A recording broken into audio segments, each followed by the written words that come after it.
بہت دل میں رہا سرکش مگر اب ہے پشیمانہ، میں تیرے رکھتا ہوں تیرے در پہ مولا اپنی پیشانہ۔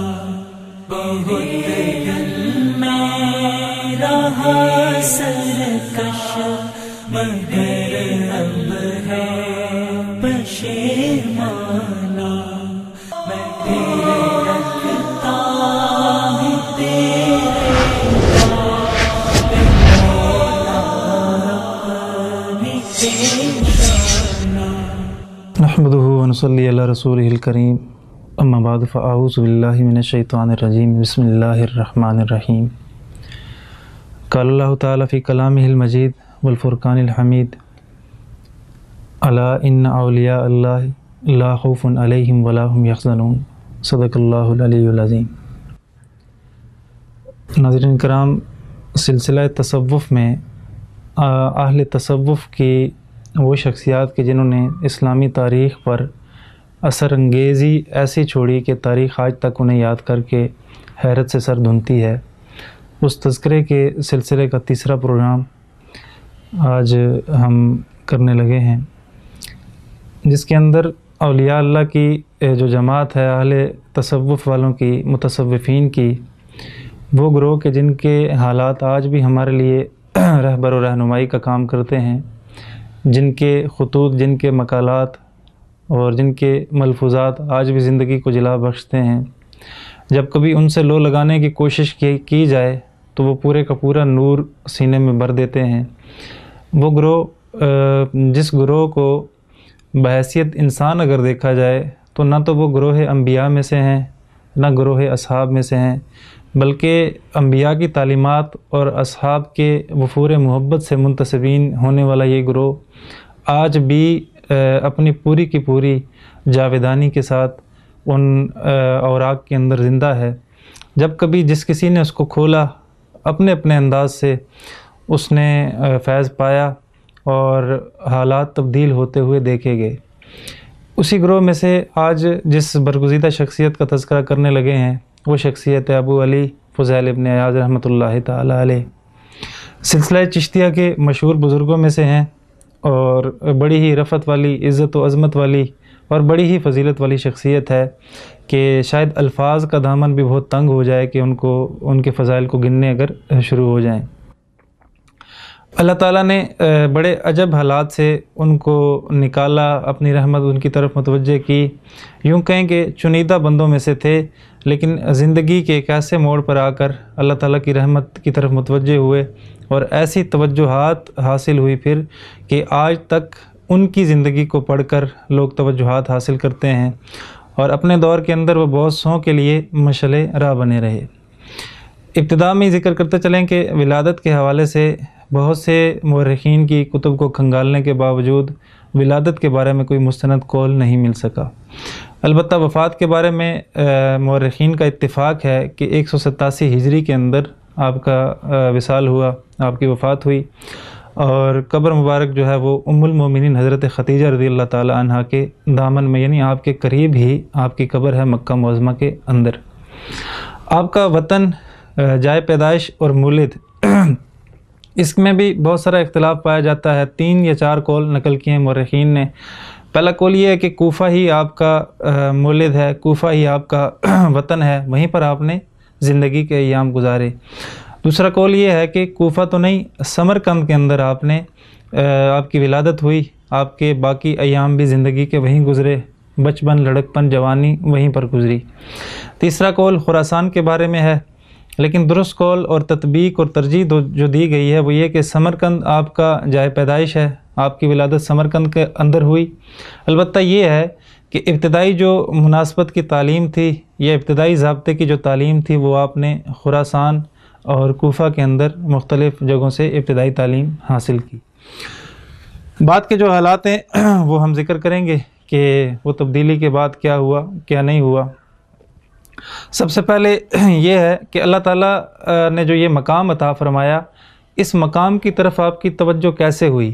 یا وہ ٹرننگ پوائنٹ، یا وہ لمحہ، یا وہ ایک ایسا موقع کہ جس موقع پر رب تعالیٰ کی تجلیات آپ کی طرف متوجہ ہوئی اور آپ کو ہدایت ملی اور آپ اس قافلے کے رہرو بنے، اور بلکہ ایسے رہرو بنے کہ حضرت حسن بصری رحمۃ اللہ علیہ کے خلیفہ ہیں عبدالواحد بن زید، اور آپ ان کے خلفاء میں سے ہیں۔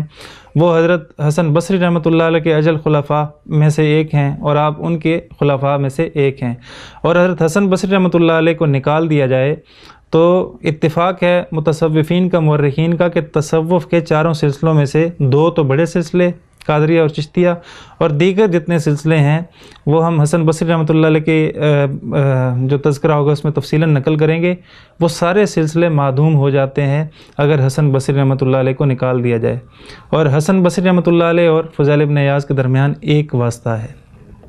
یہ بڑی اہم بات ہے۔ اب آتے ہیں کہ وہ جو لمحہ تھا، وہ پوائنٹ تھا، وہ کون سا تھا جب آپ کو ہدایت ملی اور یہ مقام ملا، یا یوں کہیے کہ فن کمال کو آپ کب پہنچے؟ تو فن کمال کے حوالے سے کتب میں 3 واقعات ملتے ہیں۔ پہلا تو یہ جو مشہور ہے، آپ ڈاکو تھے، راہزن تھے، لٹیرے تھے، لیکن نوعیت تھوڑی سی مختلف تھی۔ وہ یوں تھی کہ آپ قافلے کے گزرنے کا جو مین رستہ تھا، اس رستے سے تھوڑا سا ہٹ کر ایک مقام پر پڑاؤ کیا ہوا، اور وہاں پر اپنے تمام جو دیگر ڈاکو تھے، دیگر جو پورا گروہ تھا، اس کے ساتھ وہاں پر موجود رہتے، اور موجود رہنے کے بعد آپ نے ایک عجب طرز انداز اپنایا ہوا تھا۔ مصلی آپ نے بچھایا ہوتا اور ذکر سے آپ کی زبان غافل نہ ہوتی، رب تعالیٰ کا ذکر کرتے، نماز پڑھتے، نوافل پڑھتے، اور جو ڈاکو دیگر گروہ تھا جو آپ کے ماتحت تھا، جس کے آپ سردار تھے، اگر ان میں سے بھی کوئی شخص نماز میں کوتاہی کرتا، خوب سرزنش کرتے اور پوچھتے کہ آپ نے نماز کیوں چھوڑی ہے۔ یہ ایک بڑی عجیب بات تھی، اور اگر کوئی قافلہ وہاں سے گزرتا تو پورا گروہ جا کے اس قافلے کو لوٹ لیتا اور وہ مال لا کر آپ کے سامنے رکھتے، آپ ان میں سے اچھا مال لے لیتے اور دیگر مال پورے گروہ کے اندر تقسیم کر دیتے۔ یہ آپ کا طرز انداز تھا۔ ہوا یوں کہ ایک دن ایک شخص آیا، وہ معلوم تھا، اسے سفر کرتا تھا، تاجر تھا، کہ یہاں پر ایک ڈاکو ہے جس کا نام ہے فضیل ابن عیاض، وہ یوں اس انداز سے وہ لوٹتا ہے۔ وہ غلطی سے جگہ بھول بیٹھا اور اس جگہ پہ اترا جہاں پر جنگل تھا۔ یہ خیال دامن گیر لیے ہوئے چلا کہ کسی جگہ گڑھا کھود کر مال دفن کر دوں گا۔ چور اسی کے قافلے کو لوٹنے کے لیے نکل پڑے۔ اب پیچھے اکیلے فضیل ابن عیاض اور وہ تاجر تھا۔ اس نے دیکھا کہ جنگل بیابان میں ایک شخص ہے جس کے ہاتھ میں تسبیح ہے اور زبان رطب اللسان ہے اللہ کے ذکر سے، اور چہرہ بھی اس کا گواہی دے رہا ہے کہ یہ کوئی بہت ہی نیک انسان ہے۔ اب وہ آگے بڑھ کے کہنے لگا کہ حضرت، یہ سارے کا سارا مال ہے، اللہ کو گواہ بنا کر، اللہ کو سامنے سمجھ کر اور حاضر ناظر جان کر میں آپ کے سپرد کرتا ہوں بطور امانت۔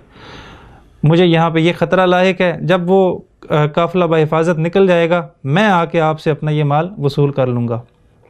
آپ نے وہ مال لے لیا۔ اب وہ شخص چلا گیا۔ کچھ لمحوں بعد اسے خبر ملی کہ وہ سارے کا سارا قافلہ لٹ گیا۔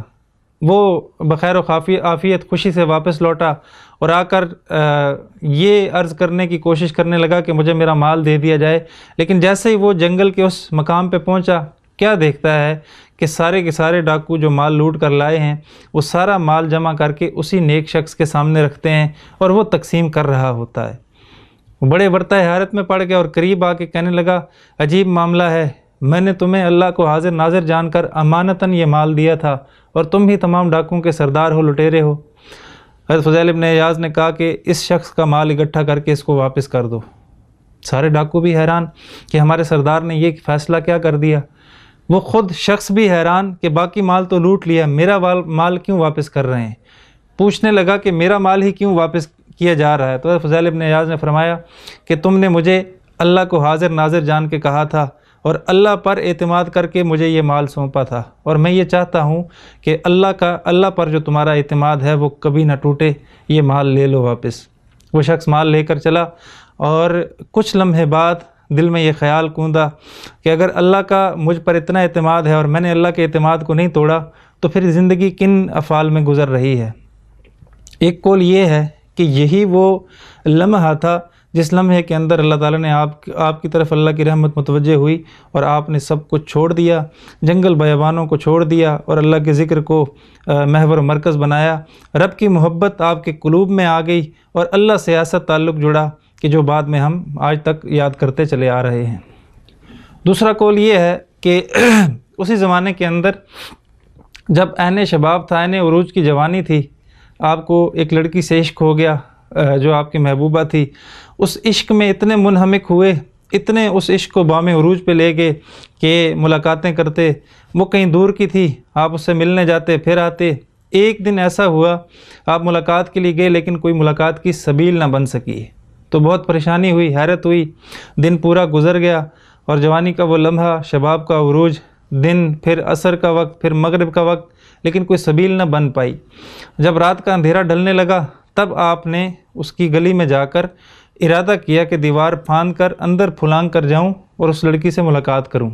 آپ ہاتھ پکڑ کر دیوار پر چڑھے اور پھلانگنے کی نیت سے چھلانگ کا ارادہ ہی کیا تھا کہ ساتھ کسی گھر کے اندر سے دیوار سے یہ کسی قاری کے قرآن پڑھنے کی آواز آ رہی تھی، اور بالکل وہ موقع تھا کہ اس قاری کی زبان سے یہ آیت جاری ہوئی اور بڑے خوش الخوان اور بڑے زبردست انداز سے وہ پڑھ رہا تھا، خشیت اور عاجزی کے ساتھ۔ جب اس نے سورہ حدید کی آیت نمبر 16 پہ وہ پہنچا اور یہ پڑھی، الم یعن للذین آمنوا ان تخشع قلوبہم لذکر اللہ، کہ ایمان والوں پہ کیا وہ وقت ابھی تک نہیں آیا کہ وہ رب کا قرآن سنیں اور ان کے دل خشیت سے پگھل جائیں۔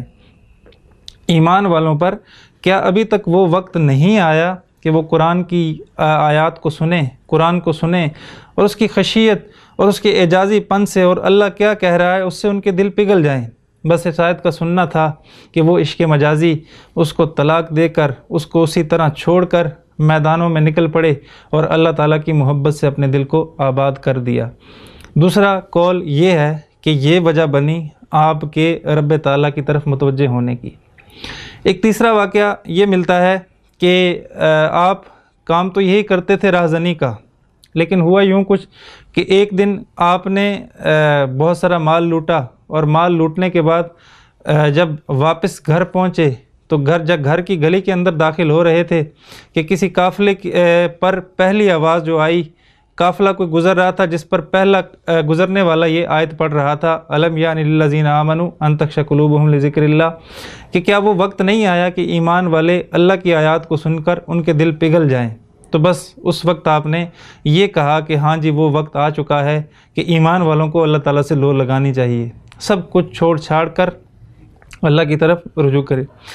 البتہ سیر الاولیاء میں ایک اور دلچسپ واقعہ اسی انداز سے لکھا ہے، 3 قول تو مشہور ہیں، ایک چوتھا قول یہ لکھا ہے آپ کی تبدیلی کا کہ آپ اسی بیابان میں جنگل کے اندر وہی راہزنی اور ڈاکو کا فعل کیا کرتے تھے، لوٹتے تھے۔ ایک دن یوں ہوا کہ آپ نے مال لوٹا اور مال لوٹنے کے بعد نماز کا وقت ہو گیا اور رمضان تھا، رمضان میں تمام ڈاکو نماز پڑھ رہے ہیں۔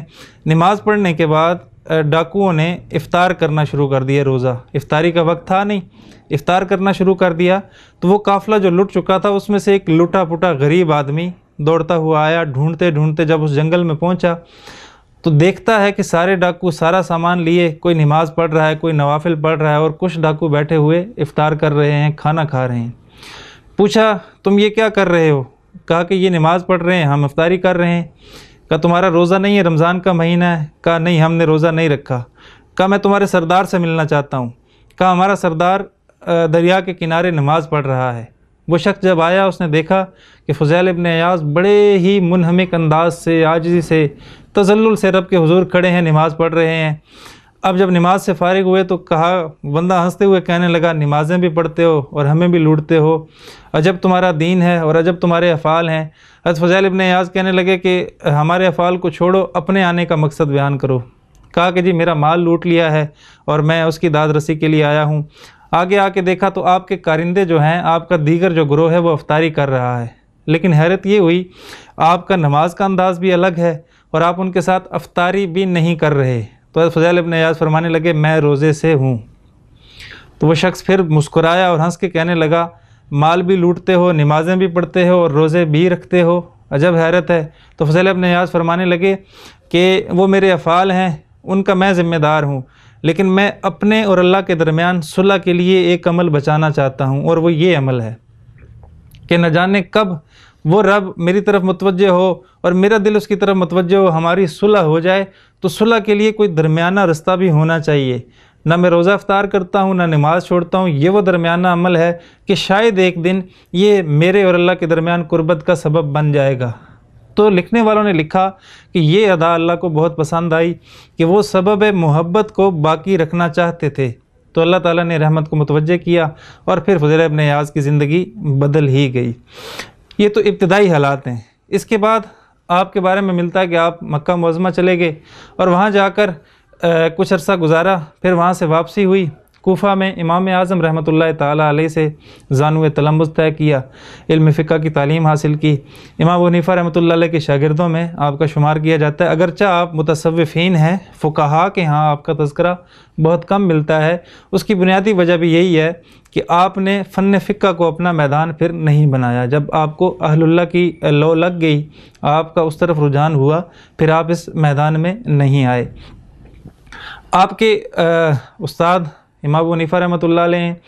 اس کے علاوہ آپ کے جو معاصر لوگ تھے ان میں جو بڑے بڑے نام ملتے ہیں، سفیان ثوری رحمۃ اللہ تعالیٰ علیہ، داؤد طائی رحمۃ اللہ علیہ، یہ دو بڑے نام ہیں جو آپ کے ہم اثر تھے۔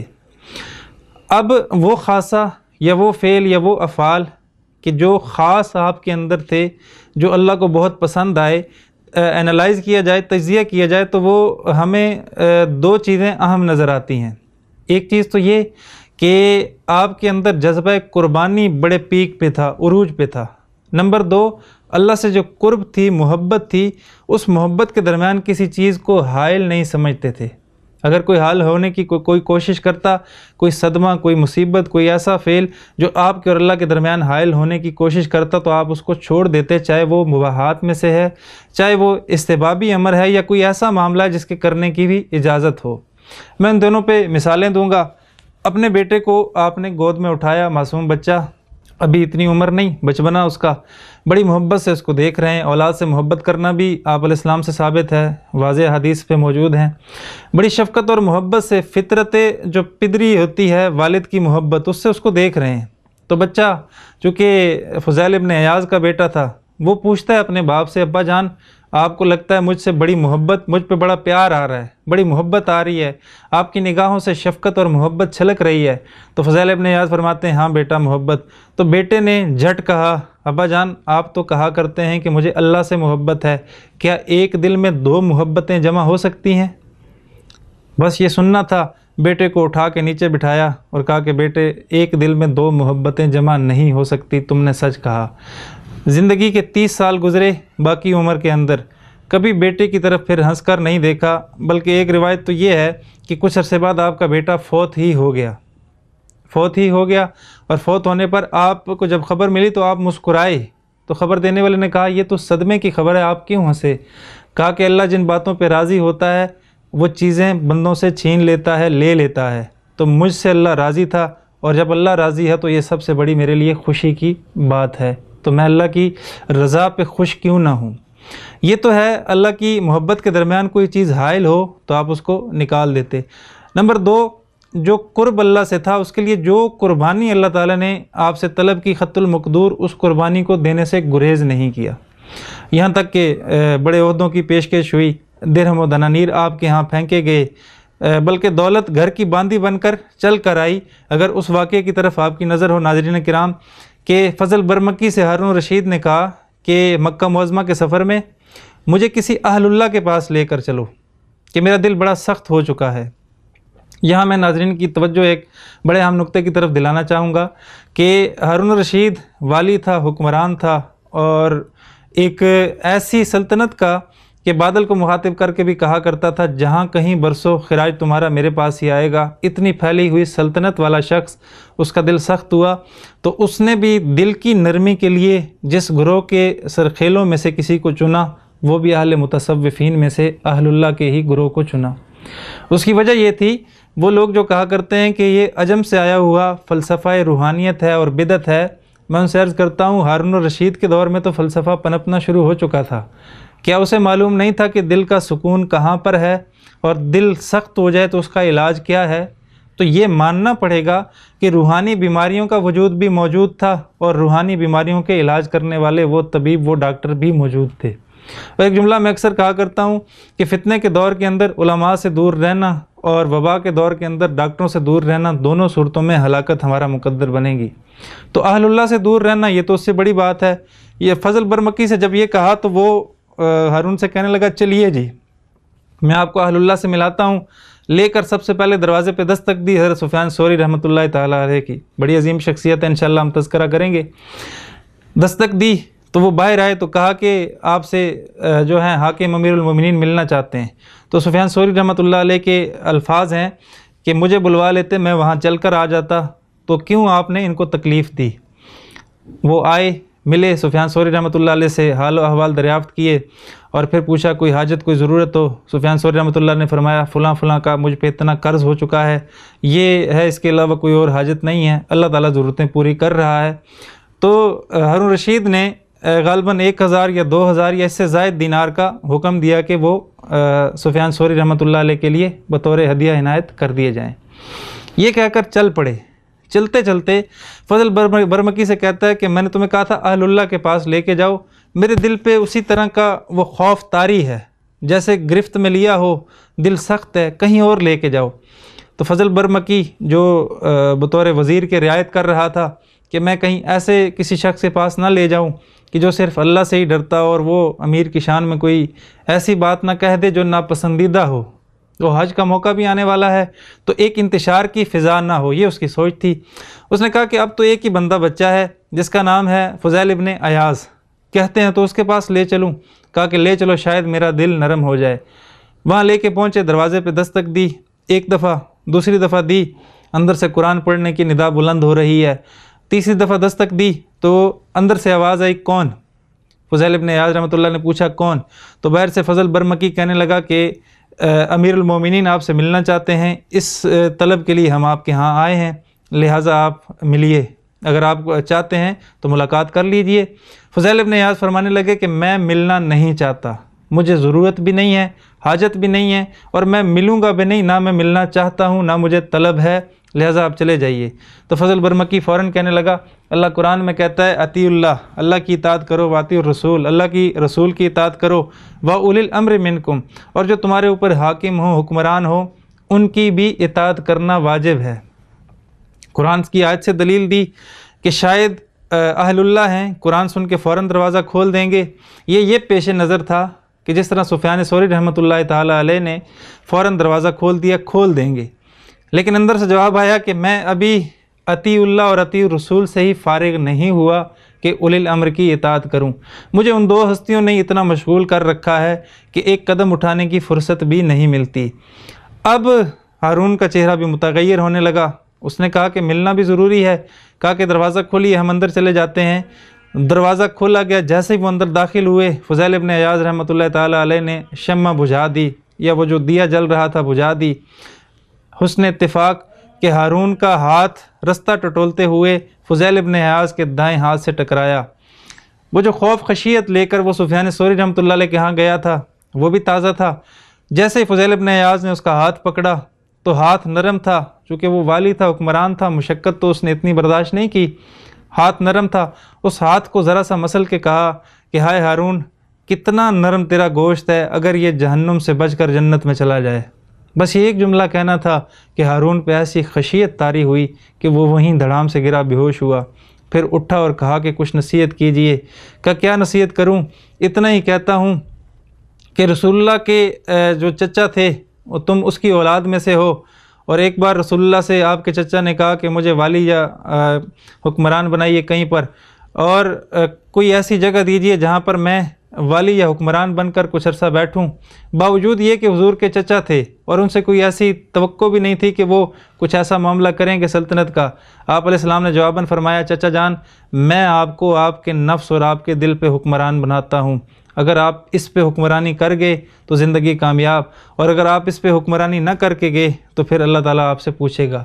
تو ہارون تو بھی اس کی نسل سے ہے، اگر تو نے اپنے نفس پر حکمرانی اچھی طرح کی تو پھر تو کامیاب، مگر نہ یاد رکھ تیرا یہ خوبصورت وجود، یہ نرم گوشت جہنم کے اندر جلے گا اور کوئی تجھے بچا نہیں سکے گا۔ یہ کہنا تھا کہ ہارون کی آنکھوں سے آنسو جاری ہوئے، اور ایسے آنسو جاری ہوئے کہ وہ گرویدہ ہو گیا، روتے روتے تڑپتے تڑپتے، وہ جو دل کا خوف تھا، خشیت تھی، وہ بالکل اپنے نارمل حالات پر آ گئی۔ رخصت کی اجازت چاہی اور کہا کہ جی آپ کی کوئی حاجتیں ہوں۔ فضل برمکی کو کہا کہ 1000 دینار لے آؤ ابھی، باقی ہم بھیجیں گے۔ تو حضرت فضیل ابن عیاض نے کہا کہ نکل جاؤ، جلدی سے نکل جاؤ، میں تمہیں اللہ تعالیٰ کے خوف سے ڈرا رہا ہوں اور تم مجھے اس ڈرانے کا عوض دے رہے ہو، اور غصے سے ان کو وہاں سے نکال دیا۔ باہر نکل کے ہارون نے کہا کہ فضل یہ اہل اللہ ہیں جو حقیقی اہل اللہ ہیں، جن کو اہل اللہ کہنے کا حق بھی ہے۔ تو ناظرین کرام، حقیقت تو یہی ہے کہ اہل اللہ کے ہاں کسی حکمران، کسی والی کا خوف نہیں ہے سوائے اللہ تعالیٰ کے اور اللہ کے رسول کی اطاعت۔ یہ 2 چیزیں ان کے ہاں ہیں۔ تیسری چیز اگر ہمیں ملے گی تو محبت ہی محبت ملے گی اور قرب ہی قرب ملے گا۔ یہی وجہ ہے کہ اس قرب اور اس محبت نے ان کو اتنا زندہ کیا کہ وہ آج بھی ہماری محفلوں کی زینت ہیں، آج بھی ہماری زبانیں ان کے تذکرے کرتے ہیں۔ انہی میں سے فضیل ابن عیاض بھی تھے۔ مختصر حالات ہم نے آپ کے سامنے پیش کیے، وجہ تخصیص بھی پیش کی کہ قربانی تھی اور اللہ تعالیٰ سے محبت ایسی تھی کہ اس میں رکاوٹ برداشت نہیں تھی۔ اللہ تعالیٰ سے دعا ہے اللہ تعالیٰ ہمیں ان تذکروں کے پیش نظر ہمیں بھی انہی کے حالات کو دیکھتے ہوئے اللہ تعالیٰ سے ایسا ہی قرب اور ایسی قربانی دینے کی توفیق عطا فرمائے۔ وآخر دعوانا ان الحمدللہ رب العالمین۔